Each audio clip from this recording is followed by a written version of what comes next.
Hello everyone, and welcome to the remastered second episode of Analyzing Evil, featuring Demise, Ganondorf, and Ganon.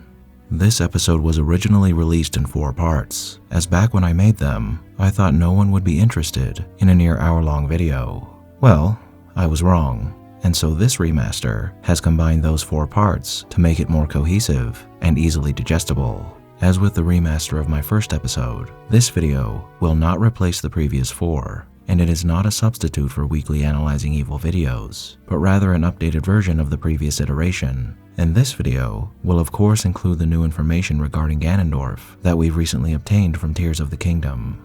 Because this video is being released only a week after this game has come out, I should warn you that there will be heavy spoilers in this video, so if you'd like to come back after you beat the game, that's perfectly fine.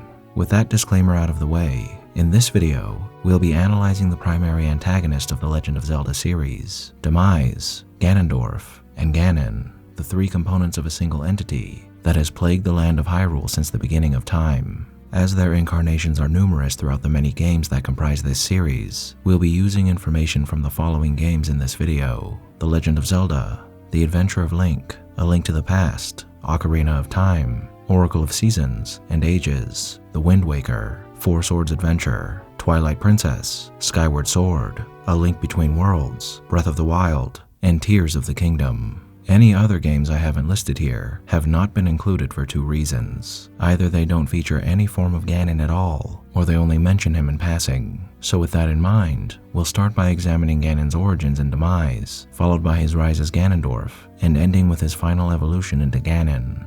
Now without further ado, let's begin. The Zelda universe is split into multiple timelines, but they all originate from one common timeline that caused this split.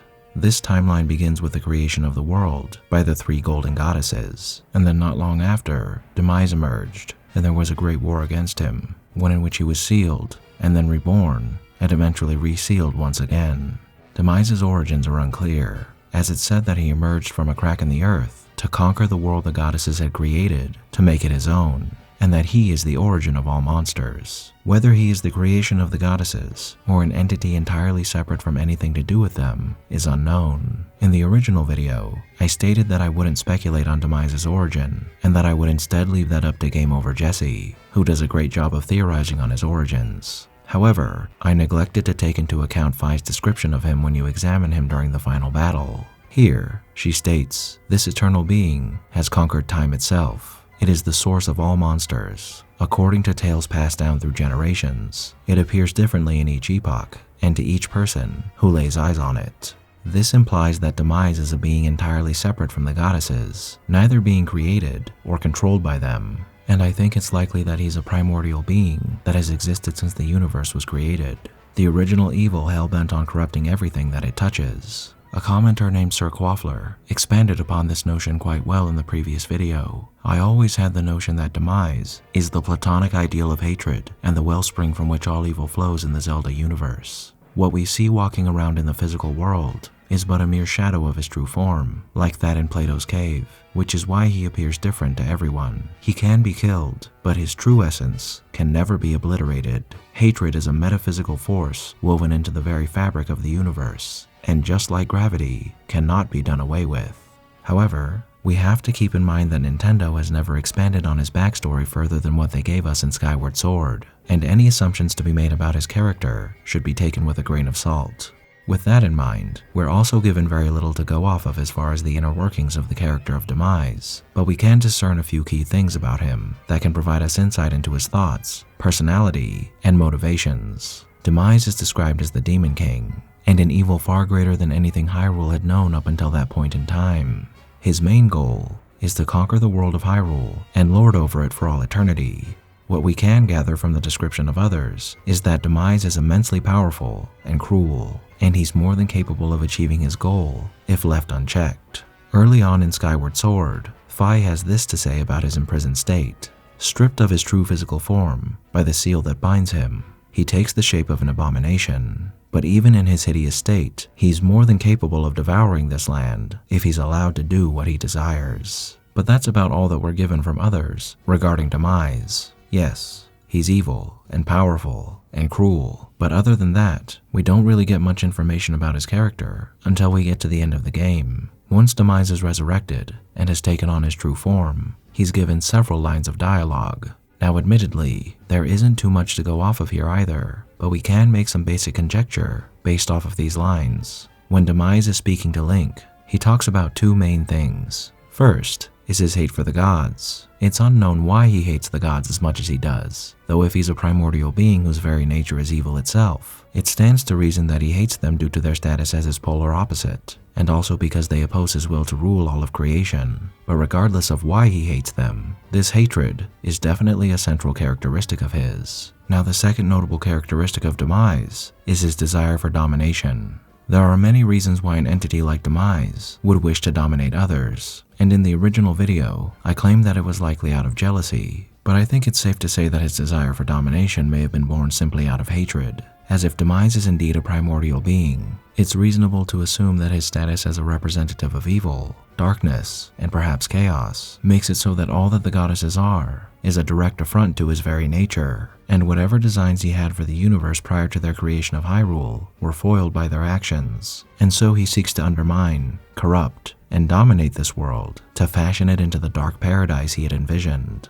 This hatred was only expanded upon when he was defeated by the goddess Hylia, as now he had another reason to dominate this land: revenge. Now there's something I missed in the previous video that both Foster Davy Smith and Samus1003 were kind enough to point out. Since both comments were similar, I'll read Foster's for you. Sorry, Samus. In his very few lines, he notes that Link does not run. By noting it, he has drawn attention to the fact that this is unusual. It also pleases him that Link has the valor to face him, even if he believes it ultimately fruitless. He's almost polite to the kid after that, telling him to appreciate his last moments. It's scornful and dismissive, yes, but he's still acknowledging a mortal as a warrior. This is indeed quite unusual, as the characters that come after Demise don't display this characteristic at all, and this shows us that Demise is not so arrogant that he can't recognize the strength in others. Rather, he's someone who can appreciate it and acknowledge when someone proves themselves to be a worthy foe.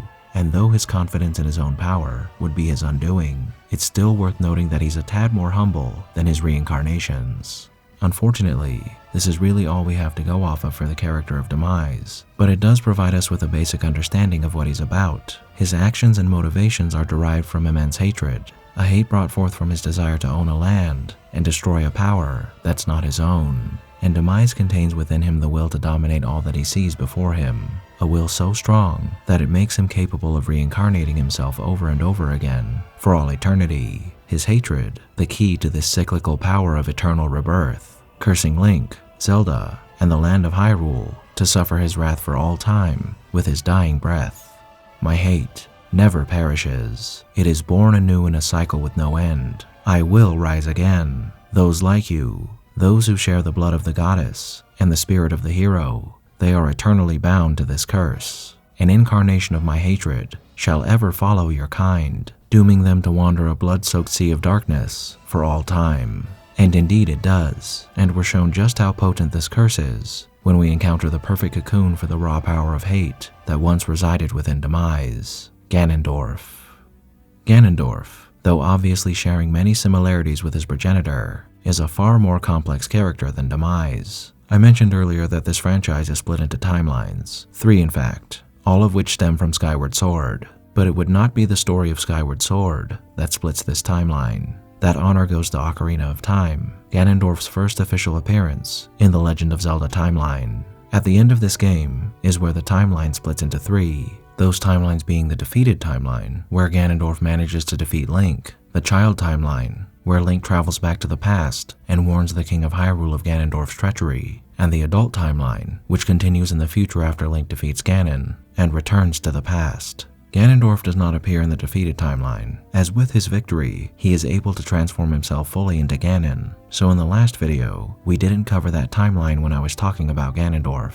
However, with the release of Tears of the Kingdom, I have a theory about where exactly Breath of the Wild should be placed on the timeline, and so we will be discussing that timeline this time around. With all this in mind, let's first discuss Ganondorf's character as he's presented to us in Ocarina of Time. Ganondorf is born of the Gerudo, a tribe of thieves who live in the desert in the eastern part of Hyrule. The Gerudo are a race of all females with one exception. Once every 100 years, a male is born amongst the Gerudo, and that man is given by birthright the title King of the Gerudo. Of course, by the time the story of Ocarina of Time begins, that Gerudo male is Ganondorf. Before he was even born, Ganondorf was already destined for a position in the world that would undoubtedly shape his personality. He was born special, a one-of-a-kind being only born every 100 years. However, the circumstances of his birth is not the only special thing about Ganondorf. Just as Zelda retains the power of the goddess, and Link the strength and courage of the hero, Ganondorf, as the reincarnation of Demise, likely inherited his own magical powers from Demise, and because of these gifts, he is often called a sorcerer and a warlock, and it stands to reason that his access to such immense supernatural power only added to his feelings of superiority when compared to other lesser beings. Add in the fact that he was surely treated as a king when he was a child, and you now have an adult who's developed the attitude of a once-in-a-lifetime king, who also has divine power. What makes matters worse is that his development was surely marred by the intense feeling of hatred he felt within him due to the influence of Demise. As an adult, we can see all these influences manifested in the actions he takes and in his personality. As Ganondorf in the beginning is the king of thieves, it is not below him to steal what he wants. Lies come easy to him as well, as he feigns loyalty to the king of Hyrule in the beginning of the game in order to earn his trust and get closer to the royal family, who holds one of the keys to opening the door of time. When Link is a child, he attempts to gain these keys in several different ways. He first attempted to gain access to the Sacred Realm by stealing the research that was made on controlling time with the tones of ocarinas that was made by the composer brothers of Kakariko Village, Sharp and Flat, and this is a great example of his thieving ways. Upon defeating Sharp in the graveyard, he has this to say: "All the people in this village are born to serve the royal family of Hyrule. We brothers also serve the royal family, and were assigned to study the hereditary mystic powers of the family. Though we never could figure out the power of the Triforce, we had almost completed our study of controlling time with the tones of ocarinas. Actually, we did complete that study. We would have been famous if that hateful Ganondorf had not tried to steal our results. We could never let him reap the fruits of our research. That's why we gave our lives to protect the secret."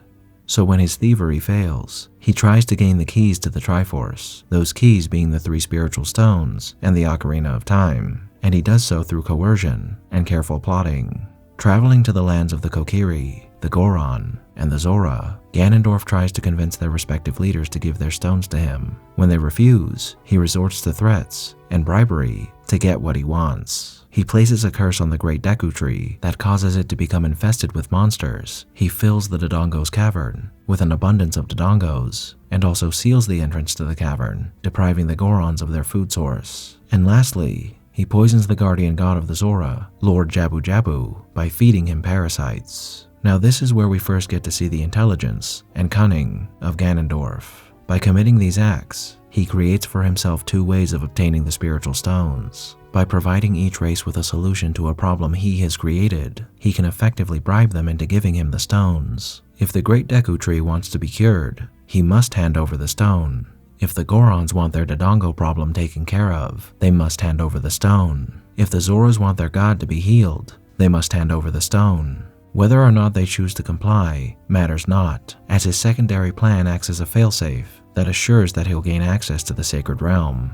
That plan being the use of Link to collect all the stones as he overcomes these obstacles and receives the stones as a reward. The Great Deku Tree asks Link to free him of his curse, and once he's freed of his pain, he bequeaths the Kokiri's emerald to his chosen champion. Darunia grants the Goron's ruby to his newfound brother, who saved his people by ridding them of their pest problem. After Ganondorf forges a letter from Princess Rudo that asks for someone to save her, Link is coaxed into venturing inside Lord Jabu Jabu to eliminate the parasitic infestation that's eating him alive and rescue the princess. And once he does, Princess Rudo offers the Zora Sapphire to her future husband as a sign of their engagement. Thus, by proxy, Ganondorf obtains the stones, and once Link has the stones in his possession, we can see him chasing Princess Zelda to take the Ocarina of Time from her. However, before he can reach her, she throws the ocarina to Link, giving it to him so he can open the door of time and guard the Triforce from Ganondorf. During his pursuit of Zelda, Ganondorf shows a bit of a humorous side when he stops to speak to Link, and Link attempts to stop him from chasing after Zelda, telling Link that he likes him when he dares to stand up to him. Our first glimpse of his prideful arrogance that's become a staple for his character. Zelda passing on the Ocarina of Time to Link ends up making this another unlosable situation for the King of Thieves, and he says as much once the door of time opens and Link is sealed within. Excellent work. As I thought, you held the keys to the door of time. You have led me to the gates of the sacred realm. Yes, I owe it all to you, kid. Once we're taken into the future, and Ganondorf has now established himself as the evil king of all of Hyrule, we see the extent to which he will go to preserve his grip on power. He infests the forest with his minions, and he plants a phantom clone of himself in the forest temple to corrupt it and spread his will, subjugating the Kokiri. Before, he tried to starve out the Gorons, but now he begins to feed them to a massive dragon, effectively committing genocide, a gruesome warning to anyone who would oppose him. He freezes over the Zora's domain, cutting them off from water, their life source. A malevolent demon known only as Bongo Bongo is revived, terrorizing the people of Kakariko Village. He has his surrogate mothers, Kome and Kotake, brainwash Naburu, the leader of the Gerudo, into becoming his puppet to do his bidding. If these actions are any indicator, we can assume that there is nothing Ganondorf wouldn't break or defile in his pursuit of absolute power. He has no problem wiping out the lives of many in order to rule over a few. As long as he rules, that is all that matters. The last lines of dialogue that are of any significance regarding his personality are said by him right after his defeat at the hands of Link, and after he has been sealed by the 6 sages. When Link strikes him down, he is shocked that someone so mighty and great as he considers himself to be was beaten by a kid.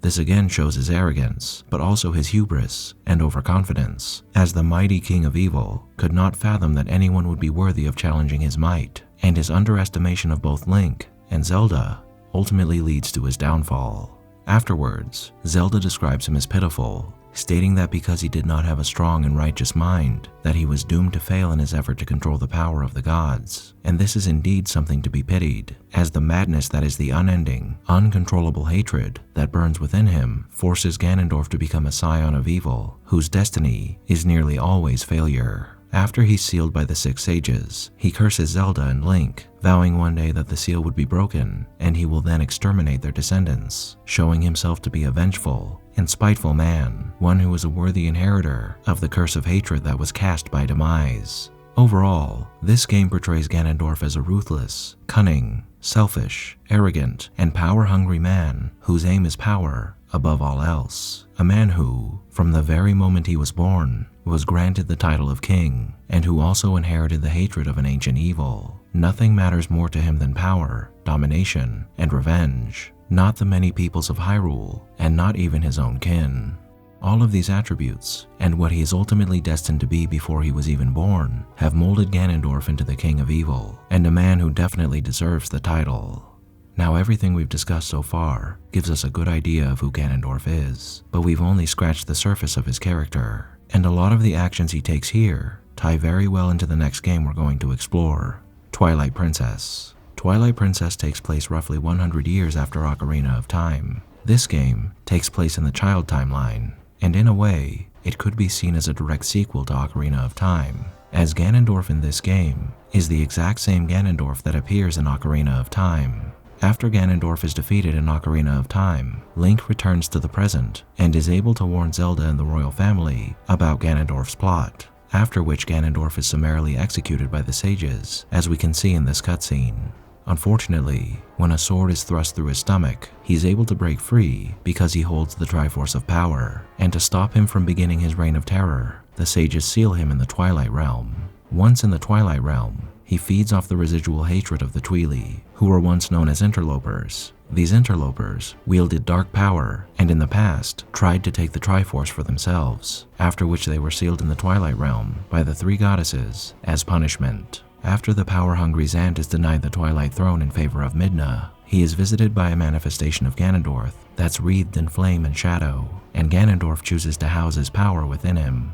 Zant believes Ganondorf to be a god, one who will bring about an age of impenetrable umbra by fusing the world of light and shadow, a plan he is more than eager to enact on his new master's behalf. While this certainly is something that Ganondorf would desire, his true goal was of course to return to Hyrule and rule it as a king, finally gaining the power he was denied when his plot was discovered at the beginning of this timeline. Now, because Zant is the primary antagonist for most of the game, not much is mentioned of Ganondorf personally, other than Zant referring to him as his god. However, we're given one line of dialogue from the sages that shows us that two key parts of, or rather faults in his personality, have carried over from Ocarina of Time: arrogance and overconfidence. In all of his fury and might, he was blind to any danger, and thus was exposed, subdued, and brought to justice. Believing himself to be above others, and a king by right, with power unmatched by anyone else, he finds himself being defeated by Link in Ocarina of Time, not because of his superior strength, but mostly due to his inaction. Had he reacted to Link sooner, rather than attempting to use him for his own gain, his story may have ended in a much different way. When Link and Midna confront Ganondorf, he has this to say: "Your people have long amused me, Midna. To defy the gods with such petty magic, only to be cast aside. How very pathetic. Pathetic as they were, though, they served me well. Their anguish was my nourishment. Their hatred bled across the void and awakened me. I drew deep of it and grew strong again. Your people had some skill, to be sure, but they lacked true power, the kind of absolute power that those chosen by the gods wield. He who wields such power would make a suitable king for this world, don't you think?" Where in Ocarina of Time we could only assume that he felt superiority over others, in Twilight Princess, we hear it from the very mouth of Ganondorf himself. Between feeding off the emotions of the Twili and using Zant as a puppet, we're given an even better image of Ganondorf as a master manipulator and a man who holds an incredible amount of cunning. His immense pride is also shown here again, as his revelry in the power granted to him by the gods confirms that he believes he is destined to rule Hyrule by right. In a way, he isn't wrong. Why the Triforce of Power always manifests in Ganondorf's hands might seem odd, considering the gods have endeavored to stop him on numerous occasions. But he's not just the one-in-a-lifetime king of the Gerudo, nor the inheritor of great magical power, nor even the manifestation of demonic hatred. He is a man whose strength is unrivaled amongst all the peoples of Hyrule, the reincarnation of a demonic entity of gargantuan strength. And because of that strength, he is, by his might alone, the rightful inheritor of the Triforce of Power. Just as Zelda, in all her wisdom, is the rightful inheritor of the Triforce of Wisdom, and Link, as the hero of legend destined to battle evil in an eternal struggle of light and dark, is the inheritor of the Triforce of Courage, a guarantee given to all three of them by Demise, and by Ganondorf once again, when Link defeats him this time around. Do not think this ends here. The history of light and shadow will be written in blood.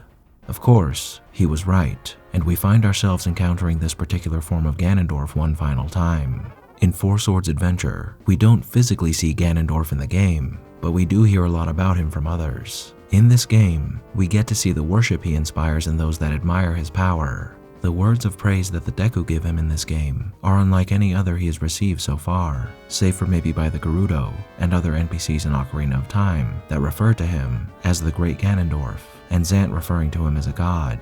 The Deku tell Link how much things have improved since Ganondorf arrived, and how much they adore him and everything he's doing.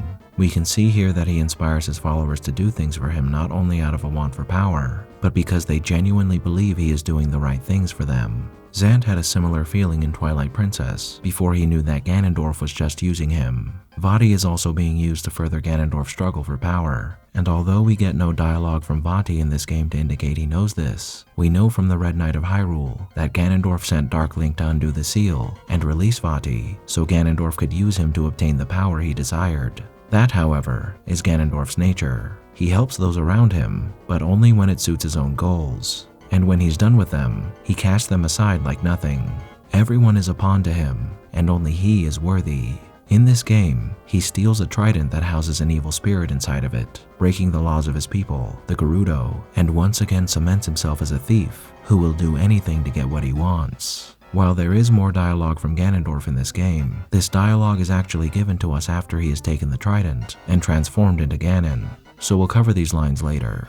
But what little we've learned from this game is still important, as we know that Ganondorf does possess a certain charisma that causes other beings to follow him, not just out of fear or because they're greedy or power hungry, but out of loyalty and admiration. We also get to see his thieving nature again, and his willingness to use the power of others to further his own goals. This was the last time we got to see Ganondorf acting in a similar manner to how he was portrayed in Ocarina of Time until Tears of the Kingdom. and in the next game we're going to look at, Wind Waker, he's a much different person.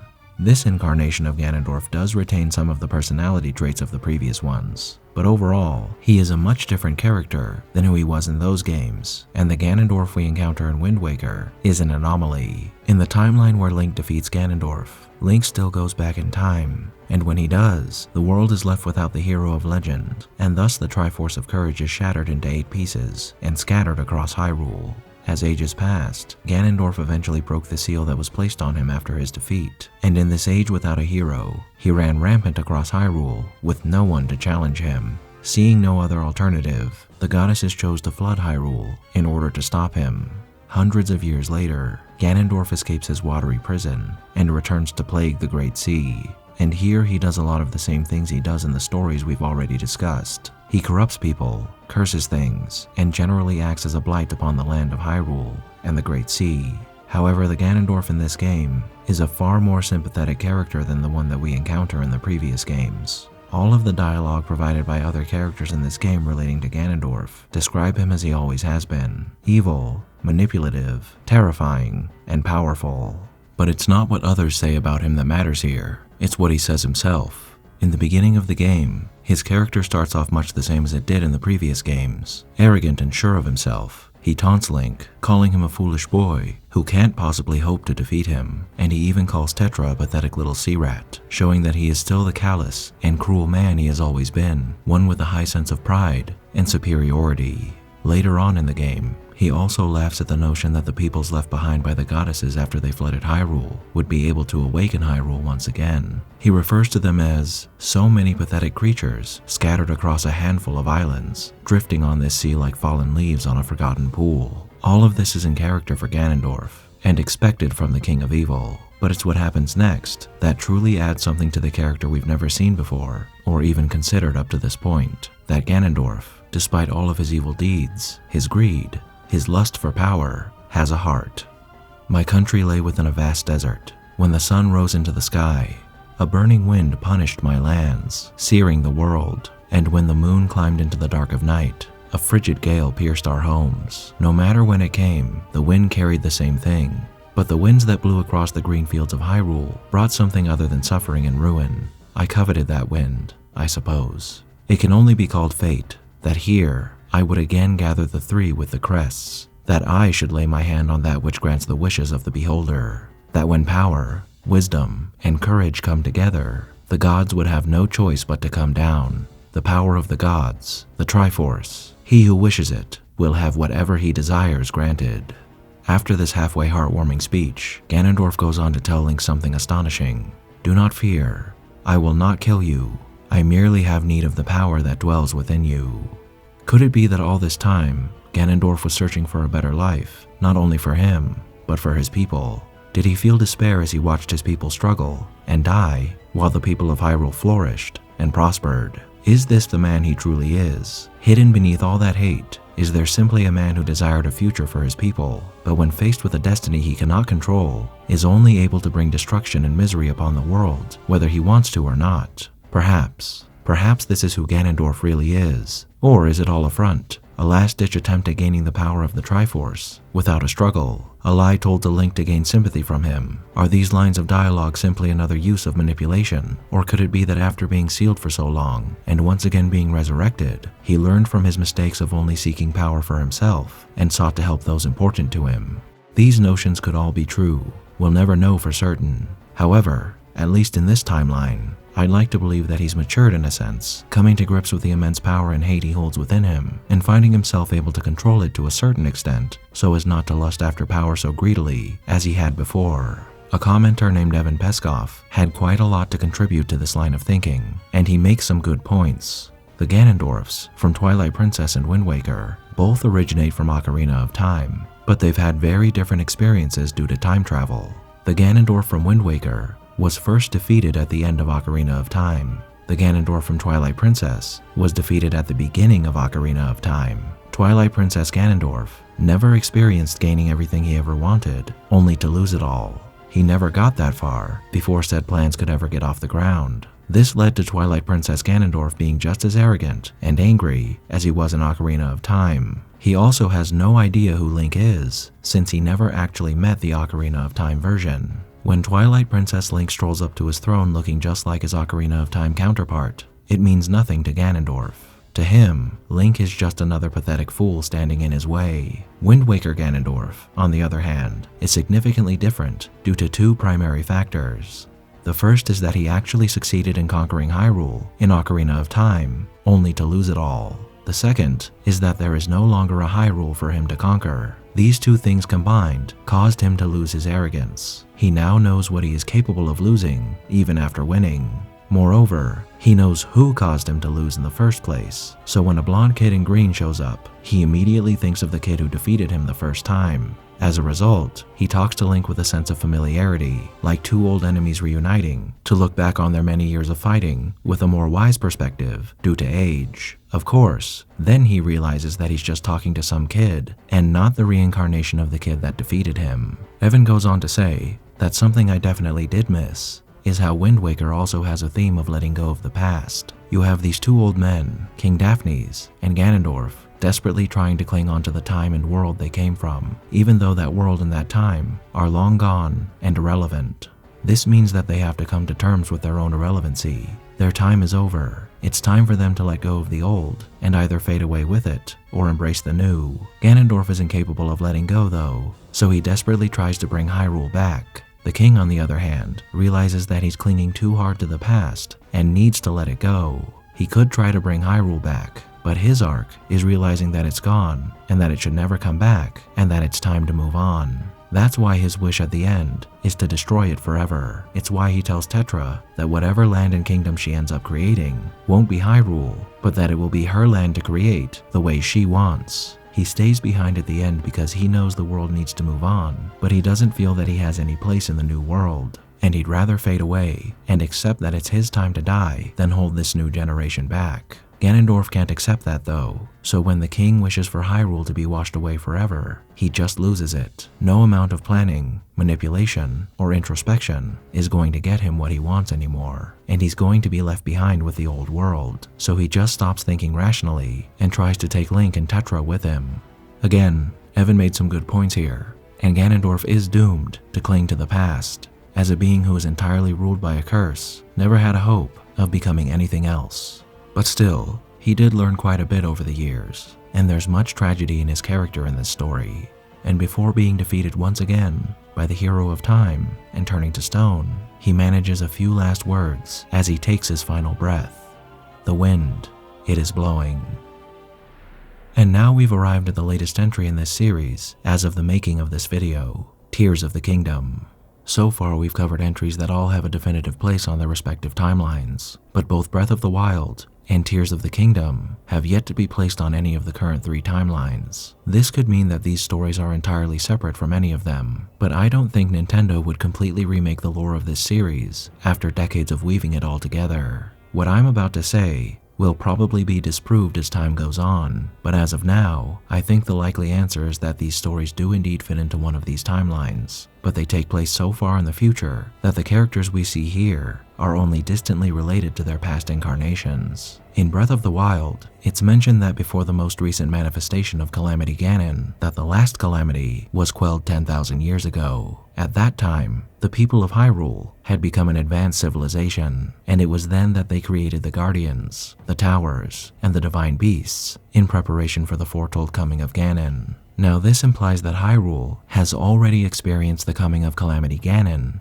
at least once before. I'm going to assume that it was only once, and if that's the case, that would mean that the first manifestation of Calamity Ganon was 20,000 years before the beginning of Breath of the Wild. In Tears of the Kingdom, we learn that upon Hyrule's founding by the union of Rauru, Azonai, and Sonia of the Hylians, a reincarnation of Ganondorf existed during this time period, and in a similar manner to Ocarina of Time, he attempted to conquer the kingdom of Hyrule, first through brute force, then via deception and cunning, stealing the secret stone of Sonia and using its power to unlock his true potential as the Demon King. Rauru manages to buy time for Link to defeat Ganondorf in the far future, and he does so during an event known as the Imprisoning War. a war that ends when Rauru sacrifices himself and imprisons Ganondorf beneath Hyrule Castle. And it's in this future that Zelda and Link awaken Ganondorf, and the story of Tears of the Kingdom begins. Now, if this story takes place at the very beginning of the Kingdom of Hyrule, how long ago exactly did it take place? And how did Calamity Ganon manifest while Ganondorf was drained of his power and imprisoned by Rauru beneath Hyrule Castle?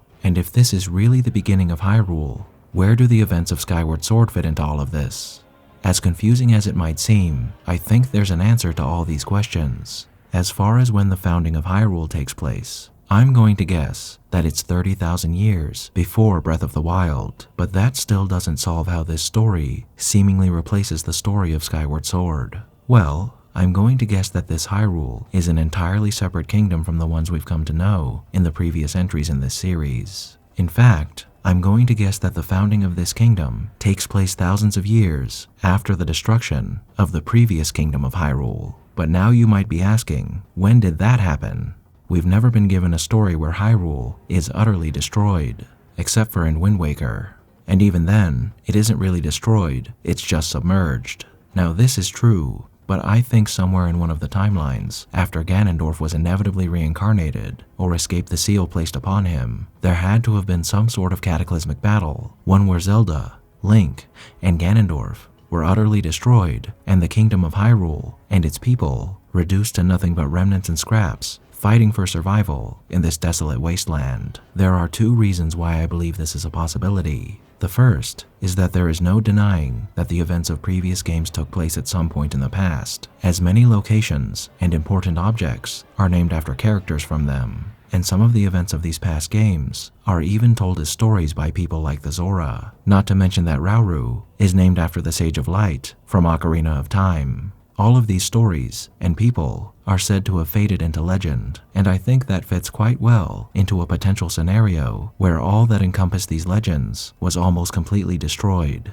Almost is the key word here, as the only way that these stories could have possibly survived into the present day would be through the people who managed to survive the devastation. And it's likely that the remnants of the Goron, the Zora, the Hylians, the Koroks, and the Rito passed down these tales from generation to generation, and thus they remained a very distant, but still present memory within the collective consciousness of their people. Now, the second reason why I believe that this is possible is because of the Zonai. It's said that the Zonai descended from heaven to grant the people of Hyrule their knowledge. So, it's only fitting that the Zonai were nurtured on islands floating in the sky above a land that was ravaged by a cataclysmic event, as the Hylians of Skyloft and Skyward Sword survived the very same way at the true beginning of these tales, and at the proper time, they descended from these heavenly bodies to renew the land of Hyrule, messengers of the goddesses who will always ensure that the cycle begins anew. So of course, Ganondorf, Zelda, and Link were inevitably reincarnated, but they've been reincarnated so far into the future that they have no recollection of anything to do with their past selves. And the possible reason why it took so long for them to be reincarnated was because the devastation they experienced was so severe that it damaged their souls to such an extent that they could not reconvene until they had undergone ages of healing. This would also explain why the Triforce is not exactly present in these games. It's still seen in symbols on Zelda, Link, and Ganondorf, but maybe the Triforce was destroyed beyond repair, and it now only resides within the three, never to be made physical again. Another indicator that all I've said so far is possible is the fact that Ganondorf has dark magical powers in this story, powers that seem to come from nowhere, and that he's referred to as the Demon King. That nowhere is in fact somewhere, as just with every previous incarnation, he's inherited the power that's been given to him by the curse of Demise, and at the beginning of this Hyrule, this man is referred to as the Demon King, just as Demise was referred to as the Demon King at the true beginning of Hyrule. And I mean, come on, how can this story not be related to the others? There's even a place on the map called the Breach of Demise, and this breach just so happens to be a crack in the earth, just like the one that Demise supposedly emerged from. And when you add in the fact that the story of Tears of the Kingdom is incredibly similar to the story of Ocarina of Time, it's hard to argue that this story isn't connected to the others, and Ganondorf here is a man who bears many similarities to the one that set out to conquer Hyrule in the Ocarina of Time. A cunning, cruel, manipulative, and spiteful man who will stop at nothing to conquer all that lies before him. With all of this in mind, this would mean that the founding of this new Hyrule takes place thousands, if not tens of thousands of years, after the previous Hyrule was destroyed, and that might seem far-fetched if it weren't for the massive time differences that were already given between events in this series. Now this still doesn't solve how Calamity Ganon appeared, but I have a theory for that as well. Being imprisoned beneath Hyrule Castle, Ganondorf obviously wasn't able to do much else besides sit there and await the inevitable. Though his power was significantly lessened in this state, that doesn't necessarily mean that it was entirely absent. Now the only reason that he's released in Tears of the Kingdom in the first place is because the most recent battle with Ganon unearthed the chambers where he was imprisoned, and maybe if that hadn't occurred, no one would have ever found him down there, and that would have spelled his ultimate defeat. So, over the course of 10,000 years, the sealed power of Ganondorf, that power being malice and gloom, slowly leaks from his person, and as time passes, and his energy gathers, it coalesces into one monstrous manifestation of all his evil and hatred, a mindless beast that without the intelligence of its imprisoned source can do nothing but rage across the land and cause as much destruction as possible.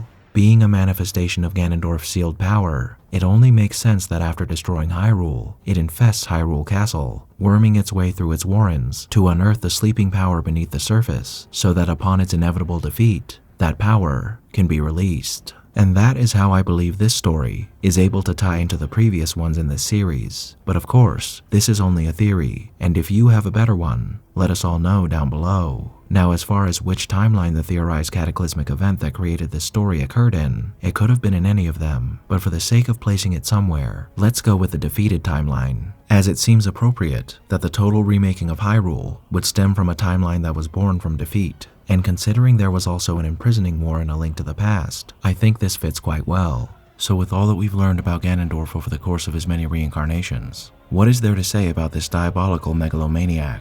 In Ocarina of Time, we meet a man who is consumed by greed, hatred, and a lust for power, a man willing to end countless lives and destroy and scar the world in order to achieve his goal of ultimate power. He is a prideful and arrogant man, one who looks down upon all who are not him. As to himself, there is no one greater than he. A king in his own right, he yearns to control that which is not his, never content with all that he holds himself. In Twilight Princess, we see much of the same man. Cunning and manipulative, he is able to convince another to do his bidding, as he presents himself to him as a god who can give him what he desires most. A ruthless and brutal man who would warp and enslave an entire tribe of people so he might command and sacrifice them to shroud the land in darkness and rule over it. In Four Swords Adventure, we find the same manipulation, as he commands another puppet to do his bidding and satiate his desires, becoming once again the thief who will resort to anything in order to achieve his goals. In The Wind Waker, we come to see Ganondorf not as the king of evil, but as a man who feels just as any other, one who looked far off into the distance in a land full of life and hope, as he and his people languished in a barren wasteland filled only with death and suffering.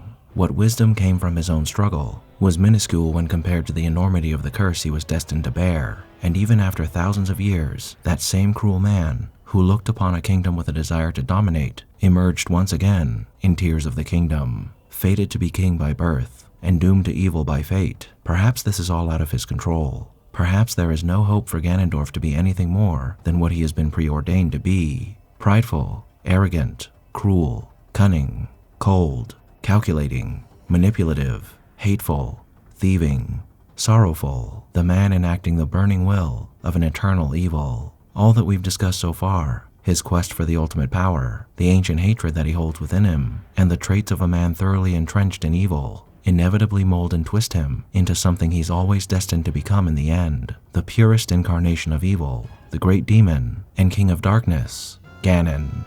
This is the end of the line for the curse of hatred that was cast by Demise, the culmination of years of evil compressed into one individual that transforms a man into a monster. Ganon, in some form or another, appears in almost every game in the Legend of Zelda franchise, the true monster that terrorizes Hyrule once Ganondorf has fully come into his power. Of the games that we've discussed so far, Ganon appears in 3. He's the main antagonist in one of these games, that being Four Swords Adventure, and in Ocarina of Time and Twilight Princess, Ganon is basically devoid of a personality, as Ganondorf transforms into Ganon once he has reached the zenith of his power, giving in to evil fully and becoming a mindless beast. Technically, Ganon appears in 4 of the games we've already covered, as he did appear as a puppet controlled by Ganondorf in the Wind Waker, though I don't think that really counts. Anyway, in Four Swords Adventure, Ganondorf is only briefly mentioned through dialogue from other characters, while Ganon is given a bigger role in the story. In this story,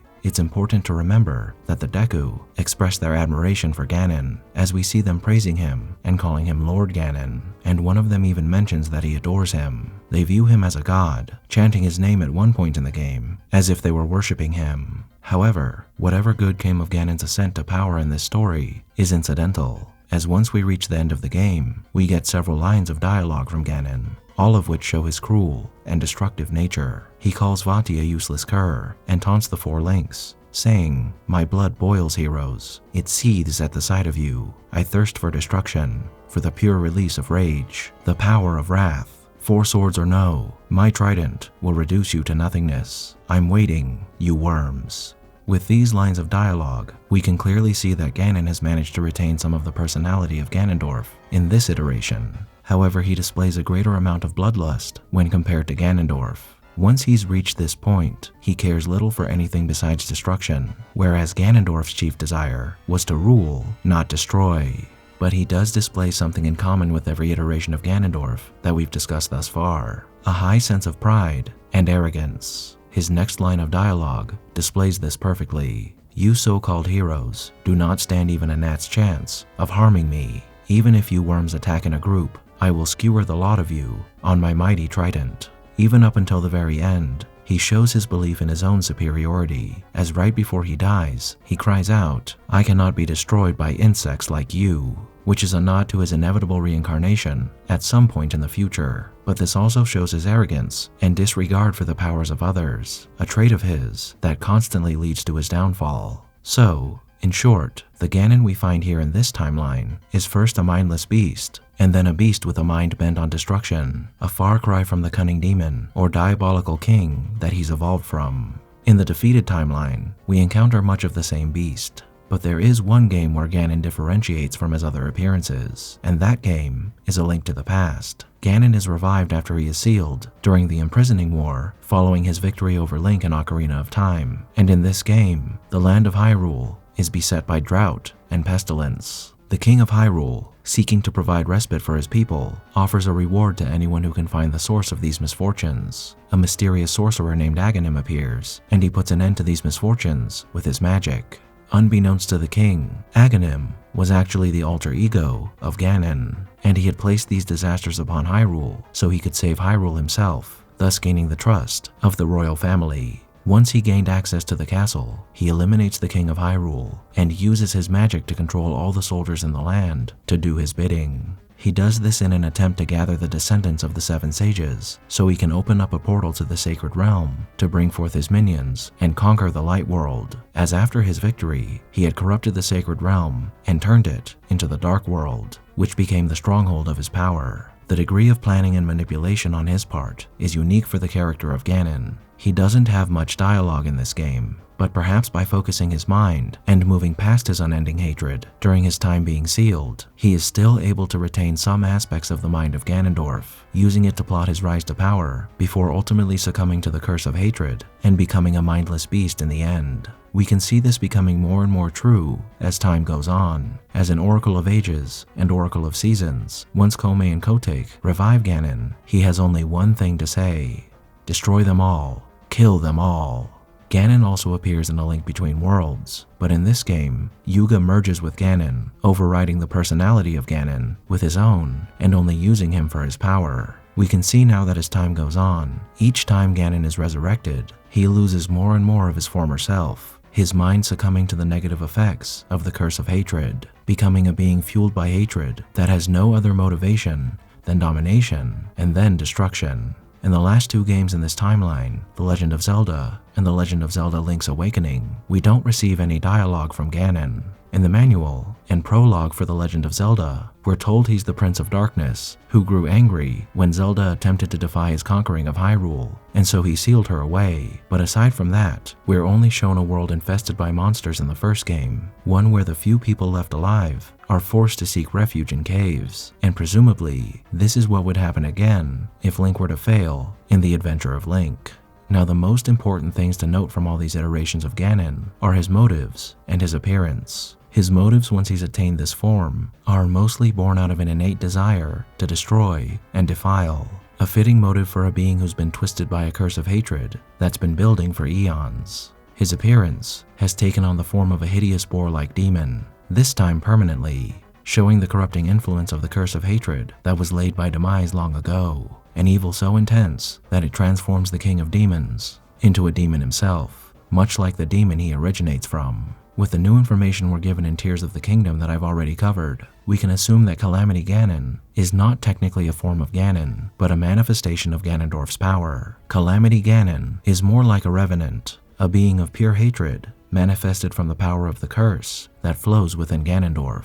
Interestingly enough, though Ganondorf does not transform into Ganon as we know him in Tears of the Kingdom, he does transform into a demon dragon, and while this dragon isn't named Ganon, he certainly retains many of the same mindless beast characteristics of Ganon, so I think we can also call this demon dragon Dragon Ganon. In this final form as Ganon, we now find ourselves face to face with a being who has fully succumbed to his destiny. Through the passage of time, we bear witness to Ganondorf's descent into darkness, embracing the curse of hatred and becoming a nexus of destruction and death. This is Ganon, the focal point of a deep evil that transcends time. And now it's time that we evaluate all we've learned. But since this video has been quite the journey, let's briefly discuss some of what we learned as we make our final assessment of Ganon. Long ago, after the goddesses created Hyrule, Demise emerged from a crack in the earth and began to create havoc and destruction wherever he went. A cruel and powerful being, Demise desired the power of the gods and the right to rule and dominate Hyrule. Demise held a deep-seated hatred for the gods, cursing them for sealing him away, preventing him from completing his conquest of Hyrule. This hatred is further exasperated when he is sealed once again by Link and Zelda at the end of Skyward Sword. In his final moments, he places a curse upon Link, Zelda, and his future incarnations, dooming their descendants with an eternal curse of hatred, willing himself to reincarnate time and time again to forever plague Hyrule with evil. Over many centuries, the curse of hatred lay dormant, waiting for the perfect vessel for it to inhabit. Eventually, an incredibly exceptional being is born to the Gerudo, the one and only Ganondorf. While his own person, Ganondorf's life, is dominated by something he can't escape, his destiny. Chosen as Demise's reincarnation, Ganondorf holds within him the ancient and primal evil of Demise. Whether or not he would have become the person he developed into without the influence of this curse is something we'll never know. But Ganondorf, like Demise, is cruel, malicious, hateful, and extremely powerful, holding within him a deep desire to conquer and dominate Hyrule.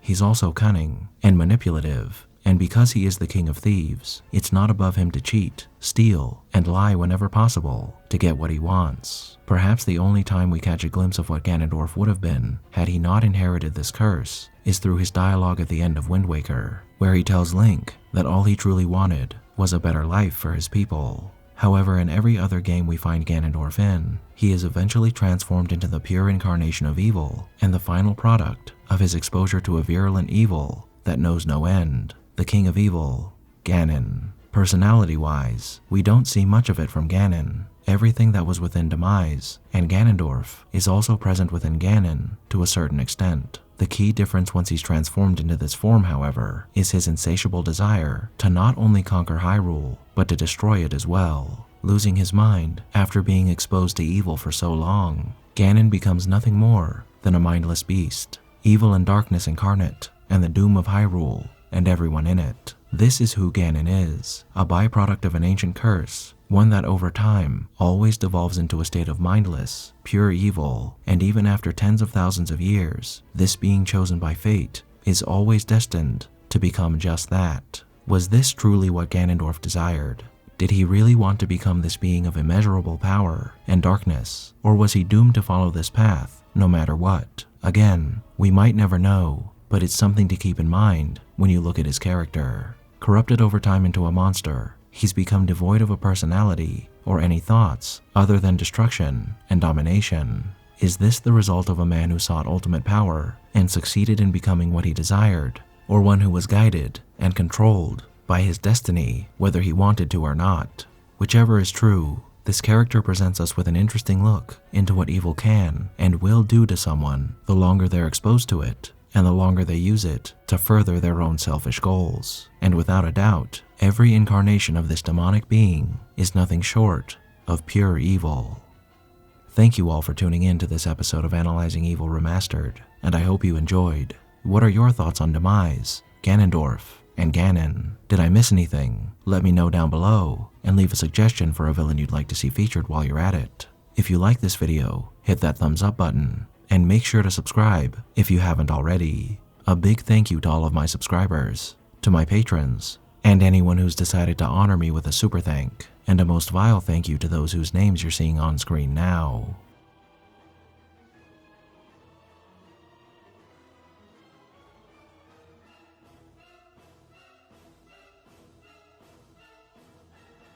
Join the channel's Discord server and Reddit to interact with myself and the community, and follow me on the social media platforms listed below to keep up with the channel. As always, thanks for watching, and I'll be seeing you soon.